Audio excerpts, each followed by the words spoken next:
Thank you, Mayor. Councilmember Alejandra Avila. Here. Sorry, I was on mute. Councilmember Ms. Gina Ayala. Here. Councilmember Monica Garcia. Here. Mayor Pro Tem Hernandez. Present. And Mayor Lozano.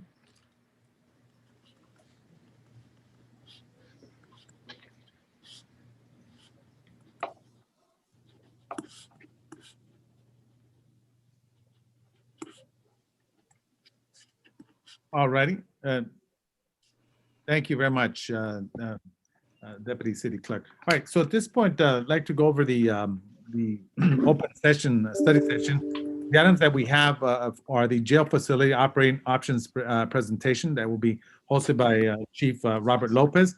And then we will also recess to closed session. We have items one through 5. The number 1 is the public employee pursuant to Government Code 54957, position Public Works Manager. Item 2, public employee appointment. Item 3, conference with labor negotiators. And item 4, conference with legal counsel, existing litigation. Item 5 is real property negotiations pursuant to Government Code 54956.8. All right, so at this point, we'll go ahead and refer this over to Chief Lopez regarding the jail facility operating options. Chief, thank you very much, first of all. Good evening, Mayor, Honorable Mayor, and City Council. Thank you for the opportunity to give you this update. I want to defer to Commander Hofford. I had him look at contact a possible vendor for us to use to take over the contract from GEO. So he's got all the information that I've had him working on this to update and look at the cost analysis and their estimates at this point for an upgrade to the jails, to the jail process. And so I'm going to turn it over to him. This is his PowerPoint that he prepared for our meeting. All right, thank you, Chief.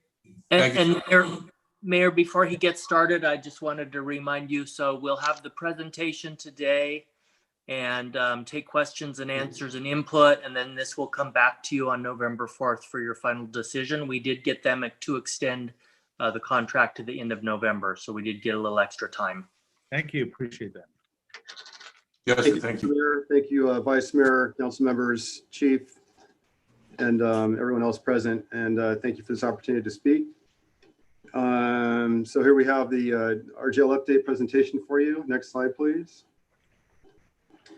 So the first option, these are some numbers that were presented to council at the last council meeting. GEO is actually still the least expensive out of the 4 vendors now that we've spoken with. And you see their bid there. And however, GEO is canceling all of their municipal jail operations, and they've extended us through November 30th. Their director of operations has told me that's a hard date and they can't go past that. We did speak with 3 other vendors. One vendor came in at $390,000. 2 of them came in at $360,000. As part of the study that we've done to present to you, we've looked at what are the city's costs and administration, overhead, utilities, and routine maintenance. And that comes out to approximately $20,434 per year, giving us a total annual cost of $384.34, keeping the jail open under the current circumstances. Next slide, please. The other option that we looked at, while this is the least expensive monetarily, the police department, of course, realizes that money is not the only consideration here. However, speaking just numbers, El Monte PD does present the least expensive option. Pricing is per arrestee per day, and we gave a complete breakdown of the itemization of those costs in the October 7th staff report. And we estimate approximately $190,226 as our annual cost, which comes in at just about 50% less than the current costs of operating our jail. Next slide, please. Some of the issues that were being discussed at the last meeting were some of the repair issues that might need to be addressed if we close the jail and then reopen the jail in the future. And what staff has found is that we're going to discuss some of these issues and show you some slides of these issues, but these are not issues that will only be created if we close the jail and reopen it. These are conditions that exist now, and will need addressing at some point in the not too distant future. These are items that during our last inspection, the inspector pointed out as maintenance issues that are degrading, that will need attention in the near future, but have not yet deteriorated to the point of a failure in our inspections. The first item that we have for you here is the jail has a total of 5 cells. There's 4 holding cells and 1 detox cell. And each of these represent the 4 holding cells. Each of them have latrines inside. And as you can see, there's no privacy to the latrine from any jail employees walking through the hallway. And the issue is that we have exclusively male inmates, but we also have female jailers. So under the current circumstances, female jailers have to announce their presence as they're walking down the hallway before they get to a jail cell. And from a security standpoint, that presents a little bit of an opportunity for an inmate, if they're doing something that breaks the rules, to conceal that before the jailer can see it by walking by. And privacy walls would provide for security of the jail facility while giving privacy to the inmates using the latrine. And it's something that was recommended by the state staff during our inspections. So this is the first item that we would need to address again in the immediate near future. Next slide, please. This shows you the current conditions of the detox cell and the floor specifically. The floor is a padded floor. And so it's not just a matter of repainting the floor. It's really a matter of having to reconstruct the whole thing. And over time, different inmates vandalize it and scratch it and tear up pieces of it. And so this is something, again, that's a maintenance issue, which, the padding is a safety concern for inmates. And inmates who may have a propensity to perhaps be a little bit more aggressive or maybe have a tendency to harm themselves, they would be placed in this cell, which has the most padding available. And the estimate to reconstruct the cell floor here is about $20,000. Next slide, please. The picture on the left is the latrine inside the detox cell. You can see again some of the damage to the floor, and this again is going to be a latrine that needs a privacy wall. The picture on the right is indicative of the paint conditions in various areas of the jail. This is inside of one of the holding cells. And it's just like when you paint your house, you're not going to paint just one corner of it. You really need to repaint the whole thing. It's been a number of years since the jail has been repainted, and we would recommend repainting the whole thing at once. Next slide, please. So on the left, this picture shows our 2 booking cells.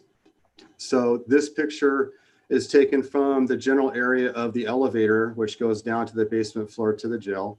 And the 2 windows, those are the 2 holding cells with doors on the near and far sides.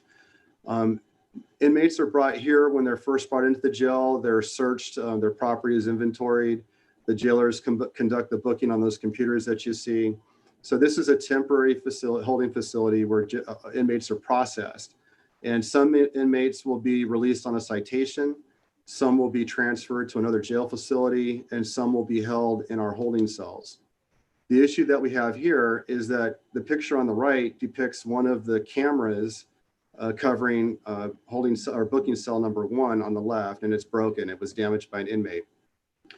And this was damaged not too long ago once discussion of the jail's continuing viability was being discussed. So we've held off on making the repairs until council determines what the future of the jail is. We do need 2 booking cells. We have to be able to separate people by gender or perhaps by gang affiliation. So for the jail to continue operating, we will need to repair this camera as well. This camera is an analog camera. It's in the neighborhood of 20 years old. So to replace this camera with a modern digital camera will require a new cable pull from the dispatch server room as well. The cost for this is about $5,000. Next slide, please.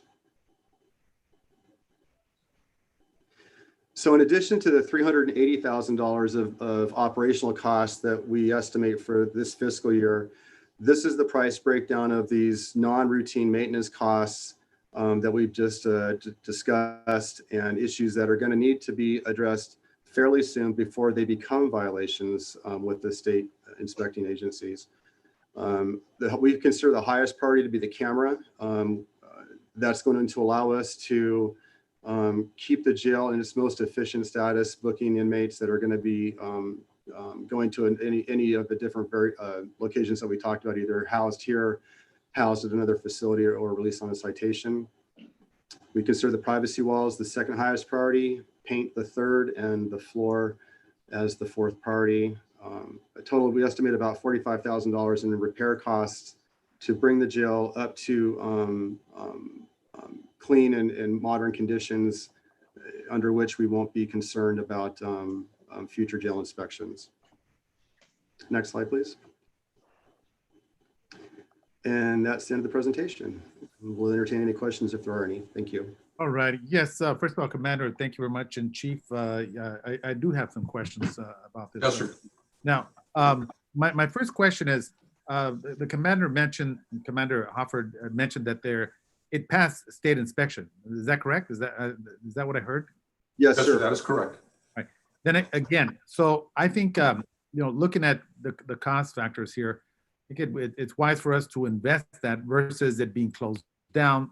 Then we got literally millions of dollars that we're going to have to invest in retrofitting for a multitude of different things. So I think the City Council needs to consider those factors. So it just seems way cheaper to maintain it. And it's a matter of maintaining. The jail was built back when City Hall first opened in 1978. So it's obvious that the years have gone by. Let me ask another question, Commander or Chief. Has the department ever applied for any type of funding for the jail? As far as I know, no, I'm not aware of it, sir. Again, the cost of these upgrades would have to be would need to take place. Although we haven't been cited for the issues, they were noted that these are the things that they're going to be looking for in the future to be fixed. So again, that's why we put the priority with the camera, the privacy walls, and such, so that you can see the breakdown as to what it's going to cost as we progress through making those upgrades, or those, so that we don't get cited. Yeah, and I personally think that we should do whatever upgrades we do now versus trying to consider closing the jail then and then come back with a $1 million price tag just to upgrade the retrofit, earthquake, ADA compliance, and a multitude of different things. Can you place that up, the PowerPoint where it has all the cost factors? So was it the total 44,000? 45,000. I mean, I'd rather see us invest that $44,000 as opposed to having a retrofit and it costs the city millions of dollars. So that's something that we need to consider. This is not a big number that we're dealing with here. Yes, as I mentioned, it's a matter of maintenance, and we need to keep up with that jail. Council members have any other questions? I have a question, Mayor. Yes, Council Member Alejandra Avila. Yes, is there a reason why this jail was not being kept up? Because was it money? What was the reason for that? I'll defer to Commander Hofford. He has institutional knowledge of the process for the jail, so I'll let him weigh in on that. Thank you, Chief. These issues are ones that slowly degrade over time, and while none of them have yet risen to the point of a violation with the state licensing board, these are all issues that should be maintained when the city has the discretionary funds to do it. And the decision to postpone has been the decision of past administrations, but that is my best guess as to why it was pushed off to this point. Thank you. I agree with Mayor Lozano. I think it's worth maintaining, fixing what we have at this point.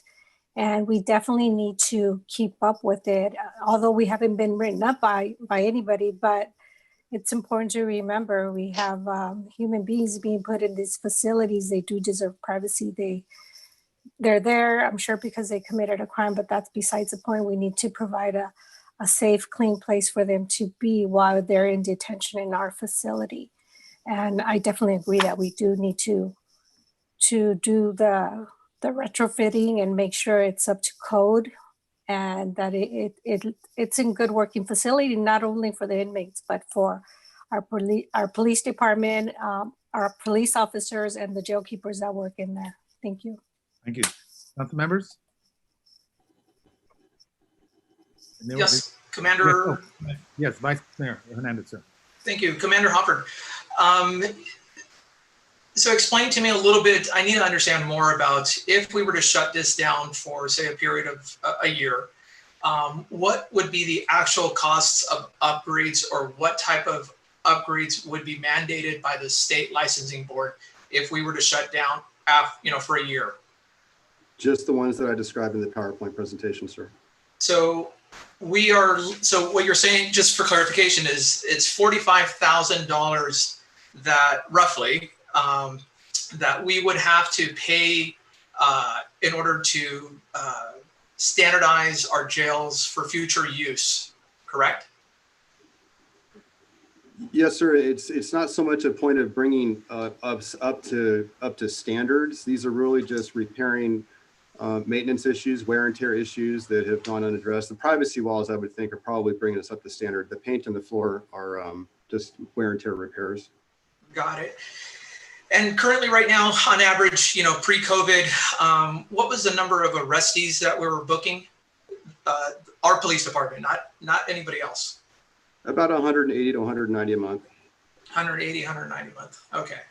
And generally, how long does it take when an officer is booking an individual in our jails? For the officers, it's very quick. They're in and out in probably less than 15 minutes. The jailers are the ones that do the lion's share of the work. Right. And the jailers are the people that we're outsourcing the contracts for, that we've been contracting out for quite some time, correct? Yes, sir. So if we were to move to El Monte, it would be the same similar situation where they would take only about 15 minutes to drop off somebody?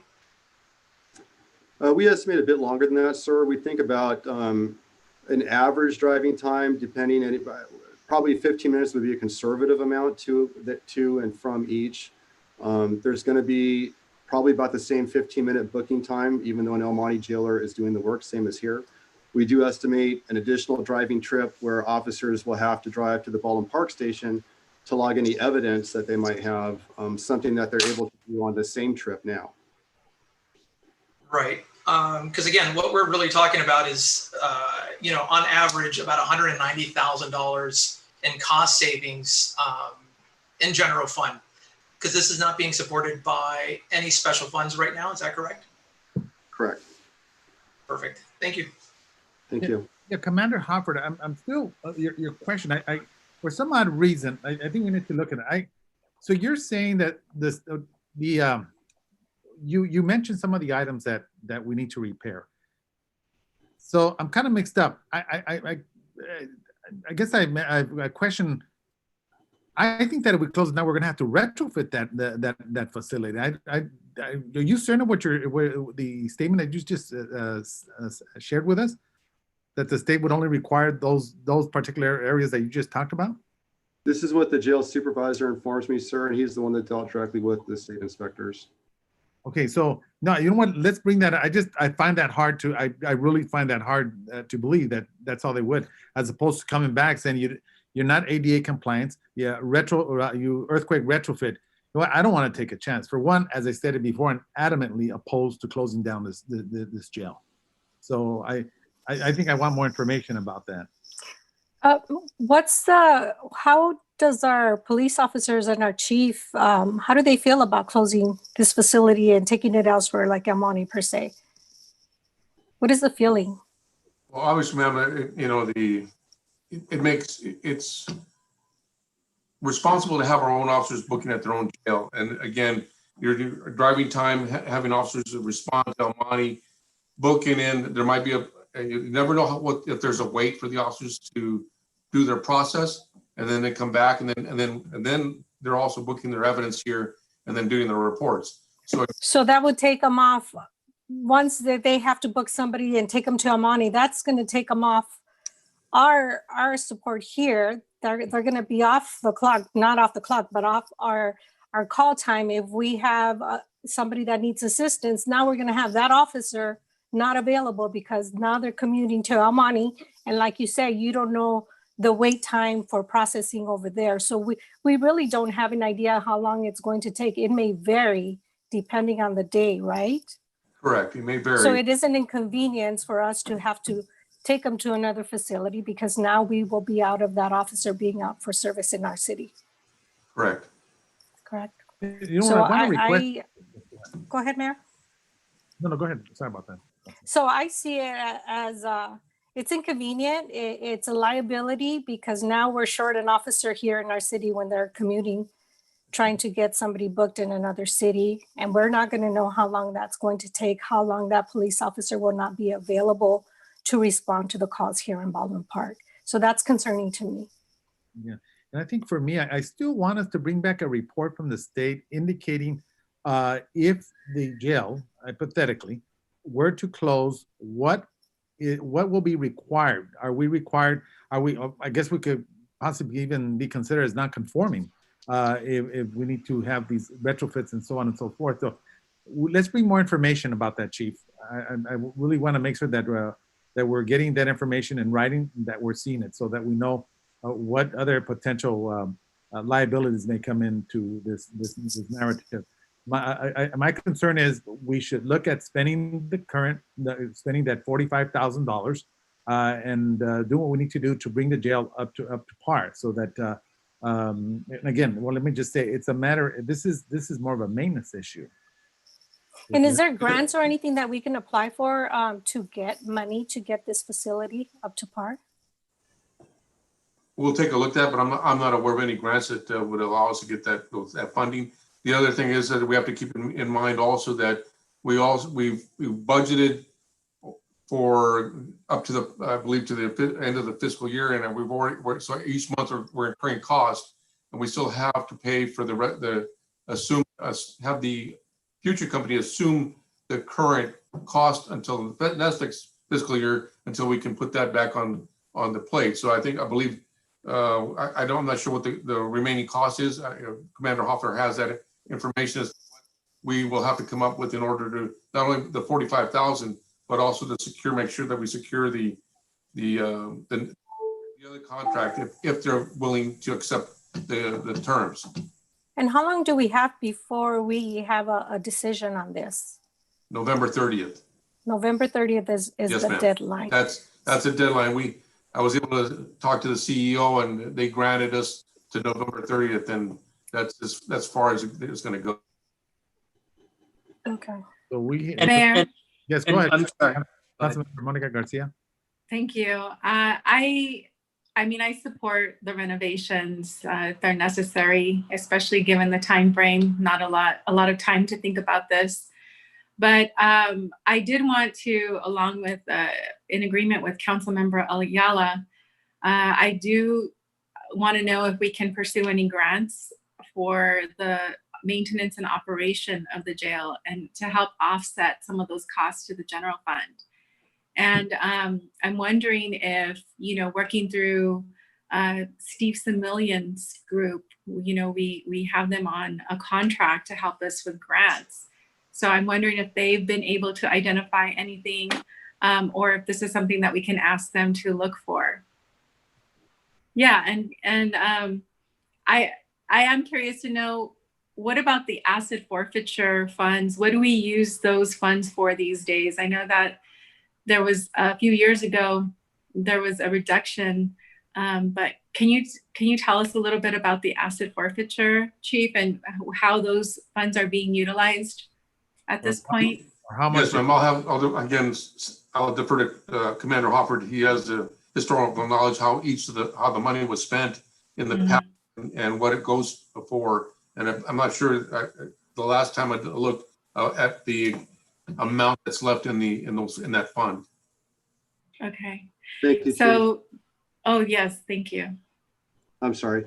In the past, the asset forfeiture has largely been, first, it's heavily regulated by federal law, and asset forfeiture funds have to go back into expenditures that are directly related to narcotics enforcement. And that can, with that caveat, there's a lot of different types of equipment that are used primarily and incidentally in those law enforcement efforts. In the current CIP, we have $75,000 of federal asset forfeiture money that is earmarked for police vehicles. And in terms of this year's expenditures, that's what we have scheduled right now. Let me just say, can we check into that, Commander Hoffer? Because I'm trying to think what city actually uses asset forfeiture to renovate their jails. So could you please follow up and bring that back? I differ on that. Yes, sir. We could check that in, please, because I'm now think about the city. Man, that was about 3 months ago, and that was brought up in the conversation. All right, thank you. I appreciate it. Well, Mayor, I think what I'm asking for is the maintenance and operation so that it can offset from our general fund. So, not just the 45,000 or however much we are going to seek for the renovations, but just for the operation itself, I'd like to know how we can offset that to the general fund. If there are any grants, asset forfeiture, because if we need to use it for, narcotics investigations, well, it seems to me like, if there are any arrests around narcotics, they have, they can be held in our jail. So it seems like it would qualify. But if you guys could let us know, at a future briefing, what the status is, because I think that 350,000 to our general fund, it's a significant amount, and I would like to see our jail stay in the city and maintained. But I just think there are other ways that we can do this, and maybe they're new ways, but let's look for those. Let's seek those out. We will definitely take a look at the laws or the rules governing asset forfeiture funds, and we'll have with that first thing in the morning. Plus, we'll also contact the state relative to their mandates and their concerns if they have any, and what we need to do for future operation. Thank you. And we'll have all these answers for you before the next council meeting when this item will come back to you. Commander Hopper. Okay. I'm sorry, Mr. Mayor. Go ahead. Go ahead. Commander Hopper, can you also add to the list of information surrounding cities that also transport to other cities? I know Irwindale was a city that was being transported to us. I know CHP was coming to us for a little while, and they'll be moving on sometime early next year. So, but just for clarification and to understand which other police departments either use another city's jails for us. Thank you. Yes, sir, we'll do. Yeah, I want a question. Legal counsel, can you talk to me about or share with us any experience or opinion regarding the asset forfeiture, and if it can or not be used to do some of these repairs for the jail? Mr. Mayor, that is a specialized area of the law that I would need to look into and probably seek some assistance from Mr. Rothens and Mr. Carpenter, the Rothens and Carpenter firm that helps us with our police legal issues. So if you don't mind, I would like to look into that and bring it back to the next meeting. Okay, that's fine. Thank you. Appreciate that, legal counsel. Anyone else wishing to have further input? I just want to say thank you for the report. Thank you, Chief, and also thank you, Commander, as well. Appreciate that. Thank you. Thank you. Appreciate it. Thank you. So at this point, we're going to go and recess into the closed session. So That's correct. Yes. We'll see everyone in a minute. Thank you. Okay. Thank you.